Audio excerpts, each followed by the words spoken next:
बातचीत से भी मसले हल हो जाते हैं। हाँ जी, मजा आया। पाकिस्तान के अंदर तो जश्न का समा है जो इस वक्त दुर्गत बन रही सरहद पार। नारे तकबीर, अल्लाहु अकबर, वी हैव शोन देम। ये कोई इंग्लिश में बोला उन्होंने, और ये फायर, ये मिसाइल।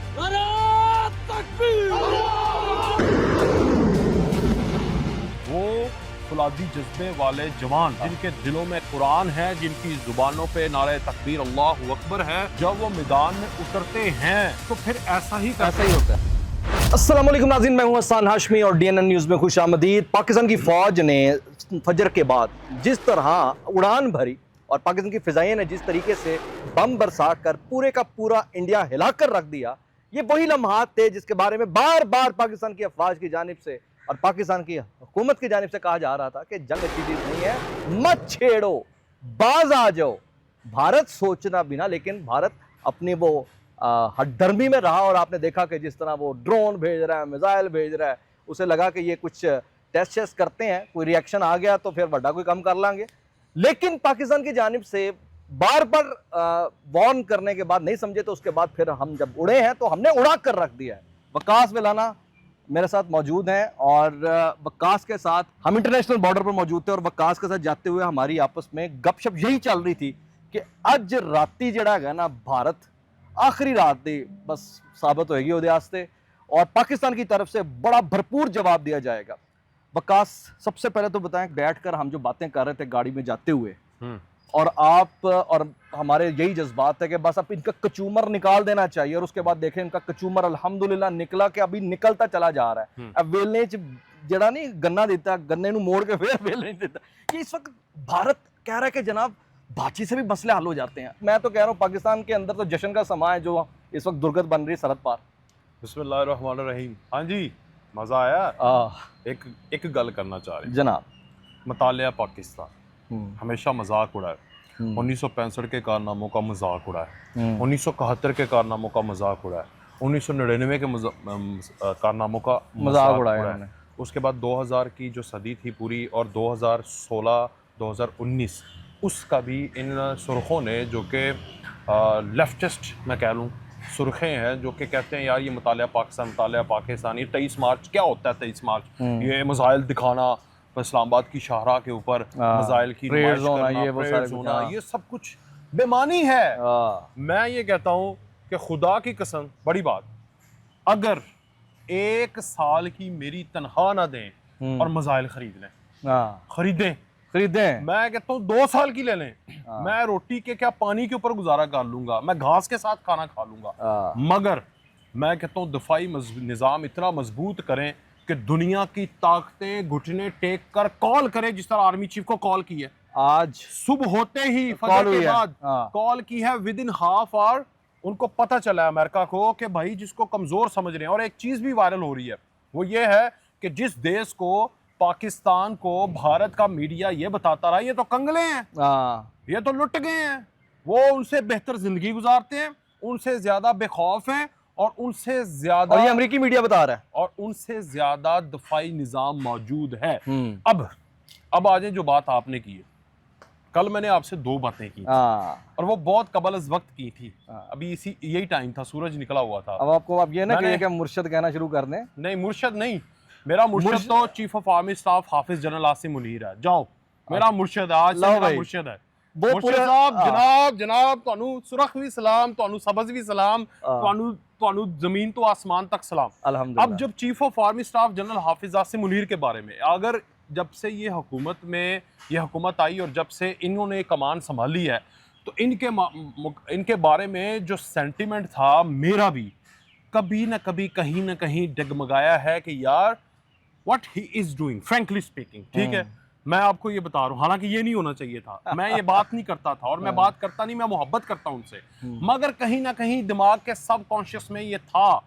लेकिन आज जिस तरह उस मर्दे मोमिन ने बुनियान मरसूस आहनी दीवार, जो कुरान पाक के अंदर अल्फाज है, और कुरान की आयतें पढ़ के उन्होंने पहली मिसाइल दाग दी, उस आयत के अंदर से निकाल के लफ्ज का ऑपरेशन किया, और फिर दूसरी सुन्नत, फजर के वक्त हमेशा आप सल्लल्लाहु अलैहि वसल्लम अटैक करते थे, नमाज हमला करते थे, नमाज पढ़ के दिन का आगाज करते थे, दुआ राख मना के। बिल्कुल, नमाज, मैं रात को जाग रहा था, मैं अभी भी नहीं सोया, सारी रात जाग रहा हूँ, मैं उस वक्त जाग रहा था और मैं टेरिस पे खड़ा होके ऐसे में देख रहा हूँ, एकदम से खबर आई है कि पाकिस्तान ने हमला कर दिया। पाकिस्तान की तरफ से खबर आई है, अल्हम्दुलिल्लाह, नारे तकबीर, अल्लाहु अकबर, वी हैव शोन देम, ये कोई इंग्लिश में बोला उन्होंने, और ये फायर, ये मिसाइल। इससे पहले जो दिन के टाइम मैंने बातें की थी, वो बात क्या थी? वो बात ये थी कि मैंने कहा था कि यार दो चीज़ें कही थी। एक, मैंने कहा था कि आज आप देखिएगा कि पाकिस्तान की DGISPR, पाकिस्तान की एयरफोर्स और नेवी ये इकट्ठे बैठेंगे। ये दिन के टाइम कहा था और शाम के वक्त ये हो गया, इकट्ठे बैठ गए सारे। फिर मैंने कहा, वो एक हमारा चैनल भी 360, उसके ऊपर जाकर आप थंबनेल भी देख लें, मैंने लिख दिया था कि 9 मई की गुजरी रात भारत की आखिरी रात है, बड़ा फैसला। दीज आर द, ये वर्ड्स हैं, ये भी लिखे हुए टैग लाइंस हैं, ये टैग लाइंस, और ये बोला था और वही साबित हुआ, क्योंकि नजर आ रहा था, समझ आ रही थी। अब बताओ आगे की होना है, ओए आगे दस की होना है, ओए तुम 10 आगे होना पड़ेगा। हुन मैं तो दस देना हुन अगर भारत ने हमला किया ना, we will use the warheads, atomic power, we're gonna use not बड़ा धमाका, लेकिन वहां भाई देखें, सिविलियंस को टारगेट नहीं करेंगे। सुन लेना, हमने अब्दाली, हमने अल-फतह का तजर्बा का, मतलब तजर्बा किया, चला भी दिया। अब इस अल-फतह में सिर्फ वॉर हेड ही लगाना है ना, एटमी। F1 is a baby यार। अब सुने, वो क्या कहते हैं, खाने से पहले क्या कहते हैं? एपिटाइजर। ये अभी एपिटाइजर। अच्छा सुनो, एक बड़ी इंपॉर्टेंट बात जो सबसे इंपॉर्टेंट मुझे लगता है कि अभी तक की गुफ्तगू में हुई है, और वो ये हुई है कि हाफिज साहब माशाल्लाह जिस तरह हाफिज कुरान है, और अल्हम्दुलिल्लाह हमारी अफवाज ने उसी सुन्नत को, यकीनन हमने सुन्नत को अमल करना है ना, सुभान अल्लाह, सुभान कि फजर की नमाज के बाद अल्लाह से मदद मांग के हमला कर दिया। और मैं यहाँ एक अब इससे बहुत बड़ी बात बताने लगा हूँ आपको कि हिंदुस्तान के साथ जो जंग है वो हमारी, जिस तरह रगों में खून बहता है, इस तरह हमारे रगों में खून की तरह बहती है ग़ज़वा हिंद की वजह से। और मैं यहाँ आपको एक और इम्पॉर्टेंट बात बताऊं कि ग़ज़वा हिंद के बारे में रसूलुल्लाह सल्लल्लाहु अलैहि वसल्लम ने आज से 1450 साल पहले जिस बात के बारे में हमें पहले ही बता दिया, और हमारा ईमान है कि ये होना ही है। इसका मतलब क्या हुआ कि 1450 साल से अब तक मुसलमान आज तक इस बात का इंतज़ार कर रहे हैं कि इन हिंदुओं की मौत हमारे हाथ होनी है। तो वी आर लकी इनफ यार, हम पाकिस्तान में रहते हैं, और मैं इस बारे में कोई दो राय नहीं रखता कि इंशाअल्लाहुल अज़ीज़ इस हिंदू बनिए की मौत एक और इसी हमारे रसूलुल्लाह सल्लल्लाहु अलैहि वसल्लम की पेशन गोई के मुताबिक हमारे हाथ से होनी है। उस ग़ज़वा इनमें अल्हम्दुलिल्लाह हमारी ख्वाहिश है कि अल्लाह ताला हमें देखना भी नसीब करे और हम हर अव्वल दस्ता में भी हों। एक और चीज़, आर्मी चीफ साहब, पूरी command, air force, navy, ranger, everyone, पूरी की पूरी क्रेडिट जाता है उनको, पीछे से जज्बा और आगे। लेकिन एक चीज़, अल्लाह के उस फरमान को, कुरान पाक की उस आयत को भी ना भूलें जिसमें अल्लाह ताला ने फरमाया कि this was not you O believer. मुट्ठी भरी आप सल्लल्लाहु अलैहि वसल्लम रेत की फेंकी उनकी तरफ, तबाही मच गई, अंधे हो गए, आंधी आ गई, तूफान, उनके खैमे उड़ गए। और ये हमारे पास मिसालें हैं। बिल्कुल, दिस वाज द अल्लाह। बेशक यहाँ पर भी एक डायनामिकली, स्ट्रेटेजिकली और असले के एतबार से एक छोटी कुव्वत ने, जिस तरह ग़ज़वा बदर में छोटी कुव्वत ने बड़ी ताकत के ऊपर फतह याब हुए थे, इसी तरह एक छोटी कुव्वत है, सारी दुनिया को पता है कि हम उनके स्ट्रेटेजिकली, हम उनसे छोटी ताकत हैं, आबादी के एतबार से, फौज के एतबार से, असले के एतबार से, तादाद में। टेक्नोलॉजी में तो यह है कि उनका पूरे का पूरा साइबर हमने उड़ा दिया, 70% मफलूज करके रख दिया। उनका मफलूज हो गया, पोर्ट पर 70% इंडिया मफलूज है भाई, 70% इंडिया मफलूज है इस वक्त, पैरालाइज्ड है। ये अल्लाह का शुक्र अल्हम्दुलिल्लाह कि दिस वाज अल्लाह, क्योंकि मोमिन के अल्लाह है पीछे हमारे अल्लाह साथ, की ताकत होती है, और वो फुलादी जज्बे वाले जवान जिनके दिलों में कुरान है, जिनकी जुबानों पे नारे तकबीर अल्लाहु अकबर है, जब वो मैदान में उतरते हैं तो फिर ऐसा ही करते हैं। होता है। और अब देखें कि जो सोफिया है ना, सोफिया, ठीक है ना, वो सोफिया कह रही है, सोफिया कुरैशी वो कह रही है कि जो चुनाव है, भारत तो इस स्थिति में नहीं जाना चाहता था, तो पाकिस्तान भी ना जाए। तो भाई आज से 4, 5, 6, 7, 8 दिन पहले तुम्हारे ही एंकर्स और तुम्हारे पिट्ठू वो बैठ के कह रहे थे ये लाहौर को फतह कर लिया है, ये कराची को फतह कर लिया, घुस गई है सीना। अब वही बंदे बैकफुट पर चले गए हैं। जस्ट एक मतलब फजर से इशराक का वक्त हुआ है, फजर से इशराक के अंदर ही, फजर के इशराक के अंदर काम उनका निबेड़ के रख दिया। अब ये है कि मैं आपको अगली जो प्रेडिक्शन है जी वो ये कह रहा हूँ कि अगर अब दोबारा भारत ने हमला किया हाँ तो फिर गोरी मिसाइल और जो हमारे पास जो 2700 और 3000 किलोमीटर की दूरी पर जाते हैं मिसाइल, हमारे पास जो उसके- टेक्टिकल वेपन्स हैं वो वॉर हेड्स को लेकर जाते हैं। बिल्कुल ठीक है, और उसका तखमीना आप नहीं लगा सकते, आपको नहीं पता। आप ड्रोन बेच के कोशिश कर रहे थे, आपको नहीं समझ आई।